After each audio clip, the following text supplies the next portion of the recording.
When your child is young, it's so important to build up their voice box. You should be able to build their voice box up so much to the point where they can express themselves. Also, building up a child's voice box looks like if they come to you in confidence and tell you something that might be embarrassing or might be detrimental to them. It might be detrimental to them, but to you, it might seem like it's something small, right? But building your child's voice box, when they come to you and tell you these things, whatever is on their hearts, you're not tearing them down. You're not saying, you know what, I don't believe you. That didn't happen to you. You're not downplaying what they have to say. You're not downplaying their story. You're not downplaying that it was not that bad, because to them it might have been that bad. You don't know. You're not them, and you didn't experience the things that they experienced, how they experienced it, right? And just understand that your child is a totally different person. So you may be able to take certain things, but they may not be able to. You see what I'm saying? The reason why I bring this up, though, about building up your child's voice box and how important it is, was because when I was a little girl, I actually experienced child-on-child molestation. And for many, many years, I was a depressed little child. Like, I had a good childhood overall, but there were certain things in my childhood that deeply affected me, that affected my confidence, that affected the way I viewed things and people. And also it made me question my sexuality as well as a child growing up. As a small child, I'm like, dang, I would be crying some nights in my bed because I'm like, I don't want to be this way. I don't want to like girls, because it was a certain point in my life where I did like girls. And I would be like, God, just take this away from me. Like, I don't want to be like this. So you have to understand how certain things might affect one person, but to you, it might have happened to your parents, but it didn't affect them in that way, you know? This led me to being attention seeking, especially as I got older, and attention specifically from men. I end up getting into some stuff at school, Chad. Okay, listen, when I was in high school, you know, the high school hormones gonna kick in or whatever. Yeah, I was still a virgin at the time and everything. And my whole, listen, it was crazy. But I was 15 at the time, and my dad was like, listen, you can't date, you can't text no boys, you can't do X, Y, and Z, you know, until you turn 16. I only had to wait a year. However, I'm like, hold up. I'm in high school. I like, you know what I'm talking about? I like what I see. Listen, I was liking what I seen. Okay, what? Like, just how I don't understand. Listen, y'all got to understand. Girls, y'all treat girls differently than boys, which, I mean, I get it. I understand. But when it comes to, you know, girls liking boys, these little girls like these little boys too. Just like these little boys like these little girls. So you have to understand that in high school, I heard what my dad said, you know, but I still took it upon myself because I had a phone. I'm like, oh, let me go ahead and text these boys real quick. Because, you know, the milkshake bring all the boys to the yard. What? I guess they thought that I was messing around with them. However, I genuinely wasn't. Like, I wasn't doing anything. I was still a virgin. When my parents seen those messages, my dad flipped out, y'all. I had to wear uniforms for like a whole semester to school. I'm not gonna lie.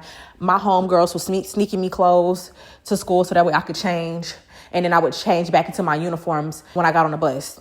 I was not playing. I was like, what? I'm not going to be wearing no uniforms because I'm texting boys. Because I'm 15 and my hormones is crazy. But mind you, I knew I wasn't dumb enough to lose my virginity though. So one day my dad, he was like, let me see your phone. First of all, you know, parents, they be having that gut feeling. So after that, you know, they had a talk with me. My mom was there. My dad, he was pretty much doing most of the talking and whatnot. And he was like, you could have just waited one more year, because he wanted me to wait to start dating at 16, because actually 16, I was in my senior year. We had a talk and I had to wear uniforms. And the very next day, I think it was the next day or maybe like a week after. I don't know. I don't think it was a week after, but I wrote them a note and I basically let them know what happened to me at the age of 5 when I was standing with my grandma, and I wasn't living with her at the time. However, when my parents would be at work and my mom, she was out there getting that money, you know, because she was a cosmetologist, master cosmetologist.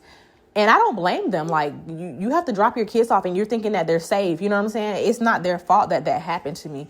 But I wrote them a note and I let them know, like, hey, unfortunately experienced child-on-child molestation. And I just remember them not believing me. And that right there affected how I viewed them as people. It also affected my confidence. It affected me in many ways.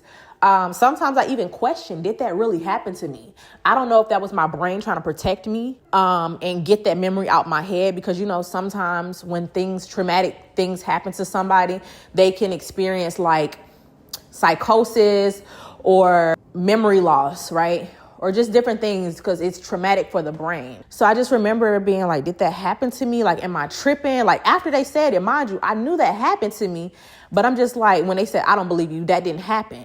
It's like, now my brain telling me that didn't happen when it did happen. I was just being gaslit, right? I feel like it was more so gaslit in ways where they did not want to believe that happened. Not that did not happen. You know, sometimes when you hear something crazy, like say for instance, your friend passed away, you like, nah, they ain't die. Nah, they ain't die. Your brain tries to trick you and make you think that didn't happen when obviously there's proof in the pudding. You know what I'm saying? So in reality, it did happen. I just need to let people know, like, listen, this is my truth, and it did. But anyway, when that happened, I also began to be like, dang, like y'all broke my trust. I stopped wanting to share information with them and tell them anything, whether it was good, bad, because I'm just like, they're not going to believe it anyway, or they're just not going to take me as seriously, because I felt ostracized and gaslit. And I also just felt like my voice wasn't being heard, and my confidence was low. My confidence was already low just due to traumatic events. And also, like, when I would get in trouble, I'm not going to lie, I would experience really tough beatings. So that also would hinder my confidence as well growing up.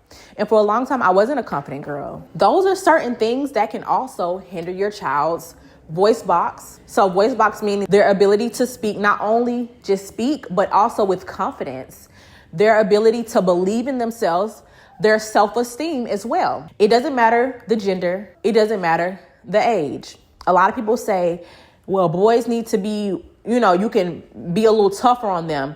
Well, sure, you can be a little tougher on boys. I get it. But at the same time, we don't want to tear our children down, because they're going to have a hard time believing in themselves. They're going to have a hard time focusing. And a lot of times you wonder why your child has difficulty focusing in school if they don't have conditions like ADHD or autism and stuff like that. A lot of times is other things that they may be dealing with mentally, guys. So we must be careful, like, how we speak to our children. I understand that they are young. It's annoying sometimes. They do things that's annoying.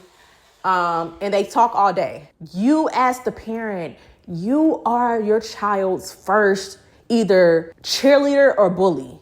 You are. You give your child that confidence. I'm not going to lie. You do. But you also make sure that you teach the word of God too, because you want your child not to only be just confident, but they're confident in God as well. They need to be confident in God. They need to have faith. That's the only way I got my confidence back. That's the only way I got my self-esteem back, if there was even any, right?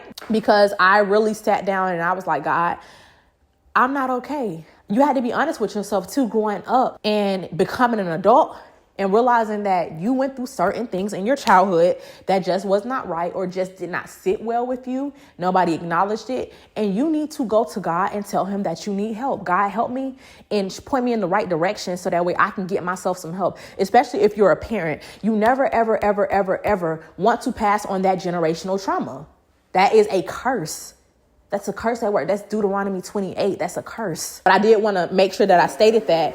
And then also, guys, last thing I want to say, make sure that you are not bleeding on nobody else, especially nobody who has not even cut you. Okay? Your children did not cut you. Your children are blessings from God. You got to steward your blessings well, because if you don't steward your blessings, they can just be taken away from you. And not just physically, not by death, but literally. They could be alive and not want to speak to you. Like, you treat your blessings wrong, your blessings can be taken away. And you never want to have your blessings taken away, ever, ever, ever, ever, ever. I know that sometimes it's tough. I get it. Parenthood can be trying, but at the same time, that's when you go to God and you be like, God, make my yokes easy, lighten my burdens. This is too much for me to bear. And that's it for today's video. Make sure you like, comment, and subscribe. I love y'all so much, and I will see y'all next time.